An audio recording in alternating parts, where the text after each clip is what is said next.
Full on તૈયારી. અહીંયા જો રેસીપી જોવે છે. અહીંયા જો ડુંગળી થાય છે, મિસળ પાઉં બનાવવાની ફૂલ તૈયારી થાય ભરપૂર. શું લાગે તમને, બનશે કે આજ નહીં બને? બનશે બનશે બનશે. અને જો અહીંયા રેસીપી ચાલુ છે. આ તો બીજું છે ભાઈ, મિસળ પાઉં બનાવવાનું છે, બીજું કઈ ન બને. કે મિસળ પાઉં નું જોઈને પકોડા વચ્ચે નાખી દેવો ને તો રેસીપી બે ભેગી થઈ જાય. નેક્સ્ટ તૈયારી. આ હું નાખ્યું છે આની અંદર? લ્યો, મરચા, ઇલાયચી, પછી આ શું છે? આ લાકડું ને શું કહેવાય હે મમ્મી? આ લાકડાને શું કહેવાય? તજ. પછી આ સ્ટાર, તીખા, અને આ તમાલપત્ર, અને એના ભેગું જાય લસણ. લસણ ને થોડીક વખત ગુનગુનું કરવાનું, શેકવાનું છે.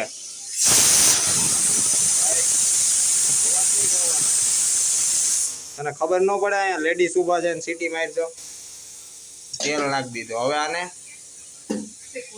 શેકવાનું છે. શેકવાનું. શેકો જલ્દી. હજી એક વસ્તુ, આ શું છે? તલ.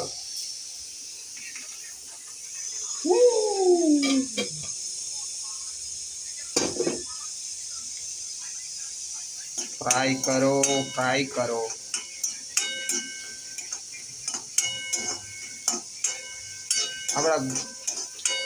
આપણા ભારત દેશની અંદર જેવી વસ્તુ ખવાય ને એવી ટેસ્ટફુલ વસ્તુ કોઈ જગ્યાએ હોતી નથી. એટલે જોઈજો ભાઈ.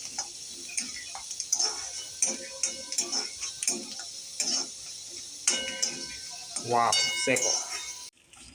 હજી શેકવાની પ્રોસેસ ચાલુ જ છે. મિસળ પાઉં બને છે ભાઈ, મિસળ પાઉં. પહેલી પ્રોસેસ આ છે. પહેલા આને શેકવામાં આવશે ને પછી આ ડુંગળી જે શેકેલી હતી ને હમણાં એને છોલીને અને પછી આની અંદર મિક્સરની અંદર મિક્સ કરવા હાટું નાખવાની છે. પહેલા આની અંદર છે ધાણા, તીખા, મરચા, તમાલપત્ર, પછી ઓલું લાકડાને શું કહેવાય? તજ પત્તા, અને એક સ્ટાર, લસણ, અને સાથે છે ટોપરું. યસ. હવે ડુંગળીને સુધારીને આની અંદર બધું મિક્સ કરવામાં આવશે.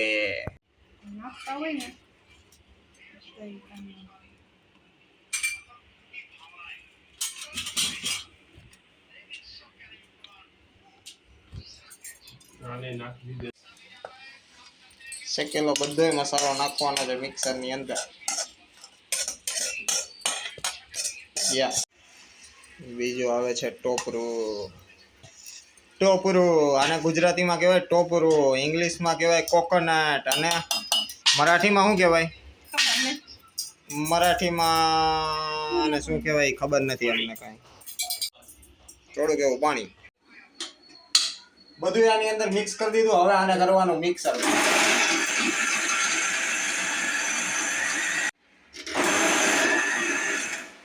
મેં તો થક ગઈ.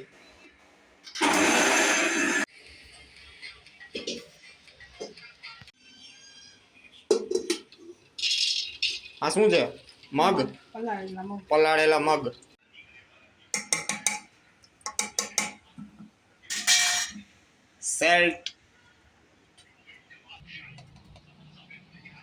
સેલ્ટ નાખવામાં આવ્યું છે.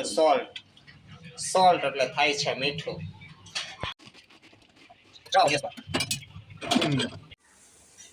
છુંદો. આની અંદર શું નાખી દીધું? એમાં હળદર, મીઠું, રાઈ, જીરું, લીમડી. હળદર, મીઠું, રાઈ, જીરું અને લીમડો, અને એના ઉપર આવે છે છુંદેલા બટેકા. વાવ. અત્યારથી મારા મોઢામાં પાણી આવવા માંડ્યું છે.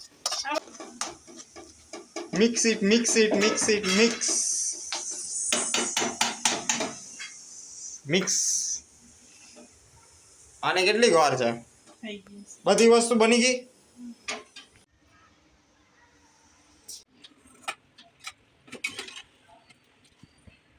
બાકી રમાવ.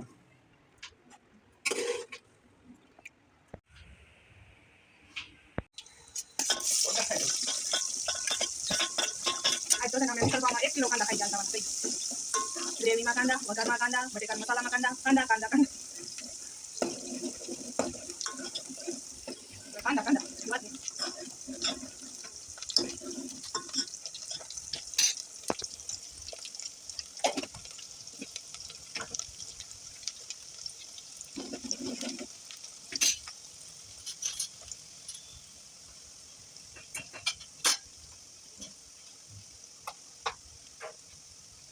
કાશ્મીરી મરચું, હે?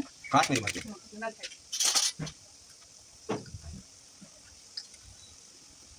બસ ને, કોણ તીખું છે?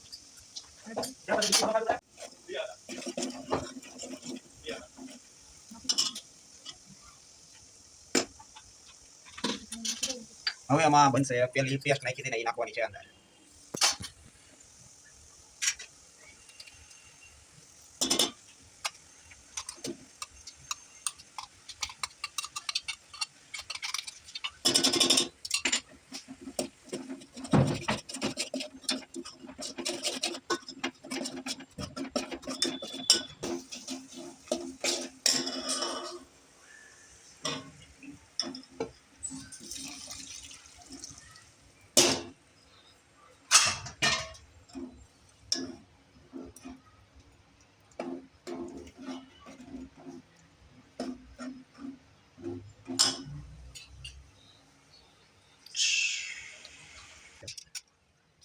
એની અંદર નાખવાનું એવું છે પાણી.